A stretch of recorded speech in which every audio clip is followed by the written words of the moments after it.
மங்கையராய் பிறப்பதற்கே நல்ல மாதவம் செய்திட வேண்டும் அம்மா. கவிமணி தேசிய விநாயகம் பிள்ளை சொல்றாரு. இந்த ஒரு வரியே போதும்னு நினைக்கிற பெண்களோட சிறப்பை சொல்றதுக்கு. வேதத்திலையும் பெண்கள் பற்றி சொல்றாங்கங்க. பெண்களோட கண்ணீர் எந்த வீட்டுல விழுதோ அந்த வீட்டுல தேவதை மகிழ்ச்சியாக வாழ்வதில்லைன்னு சொல்றாங்க. வள்ளுவரும் பெண்களோட பெருமையை சொல்றாருங்க. தற்காத்து தற்கொண்டான் பேணி தகை சான்ற சொற்காத்து சோர்விலாள் பெண். இதோட அர்த்தம் என்னன்னு தெரியுமா? தன்னையும் காத்துக்கொண்டு தன் கணவனையும் காத்து குடும்பத்து புகழையும் காத்து உறுதி தளராமல் வாழ்பவளை பெண் அப்படின்னு சொல்றாங்க. இதுக்கு நான் ஒரு எடுத்துக்காட்டு சொல்றேன். சித்தூர் ராணி பத்மினி, டெல்லி சுல்தான் பத்மினி மீது ஆசை கொண்டு அவ நாட்டுக்கு படையெடுத்து வரான். ஒரு கட்டத்துல தன்னால தன்னோட கற்பை காப்பாத்திக்க முடியாதுன்ற பட்சத்துல ராஜபுத்திர மரபுப்படி தன் மீது தீ வைத்து தற்கொலை செய்து கொள்கிறாள்.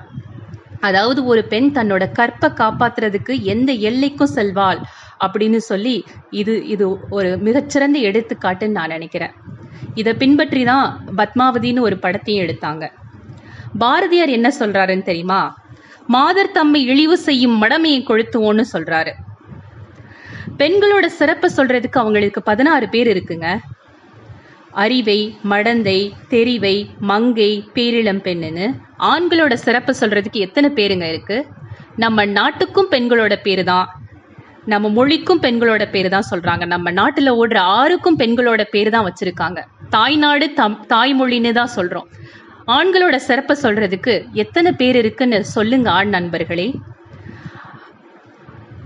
அப்புறம் நான் பெண்களை உப்பிற்கும் ஆண்களை உணவிற்கும் ஒப்பிடுறேங்க.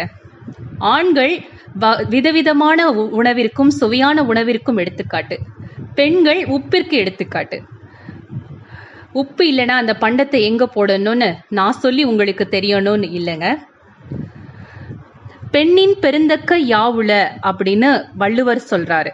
அதாவது இதுக்கு அர்த்தம் என்னன்னா, பெண்ணை விட சிறந்த படைப்பு வேற என்ன இருக்க முடியும்? அதுதான் அதுக்கு பதில். அதுக்கு நான் ஒரு எடுத்துக்காட்டு சொல்றேன். ஆண் உட்பட எல்லா உயிரையும் படைச்சிட்டு கடவுள் கடைசியா பெண்ணை படைச்சிட்டு இருக்காரு. 1 நாள் 2 நாள் 6 நாள் தொடர்ந்து பெண்ணை படைச்சிட்டே இருக்காரு. ஸோ தேவதை கேக்குது, கடவுளை இந்த படைப்பிற்கு மட்டும் ஏன் இத்தனை நாள் எடுத்துக்கிறீங்க அப்படின்னு சொல்லி கேக்குது. கடவுள் அதுக்கு பதில் சொல்றாரு, இது பெண் படைப்பு, நிறைய வரமா இதுக்கு கொடுக்கணும், அதனால்தான் இவ்வளவு நாள் எடுத்துக்கிறேன்னு சொல்றாரு. என்னென்ன வரம் கொடுக்க போறீங்க அப்படின்னு சொல்லி தேவதை கேக்குது. அதுக்கு கடவுள் சொல்றாரு, பிடிச்சது பிடிக்காதது எதையும் பிரிச்சு பார்க்காம கிடைக்கிறத சாப்பிடக்கூடிய படைப்பு பெண் படைப்பு. அடம் பிடிக்கும் குழந்தைய நொடியில சமாளிக்கிறவங்க பெண் படைப்பு. சின்ன காயத்திலிருந்து உடைந்து போன மனது வரைக்கும் எல்லாவற்றிற்கும் மருந்தாக இருக்கக்கூடியவங்க பெண்கள். உடம்பு சரியில்லாத போது அவளை குணப்படுத்தி கொண்டு ஒரு நாளைக்கு 18 மணி நேரம் உழைக்கக்கூடியவள் பெண். இது அனைத்தையும் செய்ய நான் 2 கைகள் தான் இந்த பெண்ணிற்கு கொடுக்க போகிறேன் அப்படின்னு சொல்றாரு. தேவதை அதற்கு 2 கைகள் போதுமா அப்படின்னு ஆச்சரியமா கேக்குது.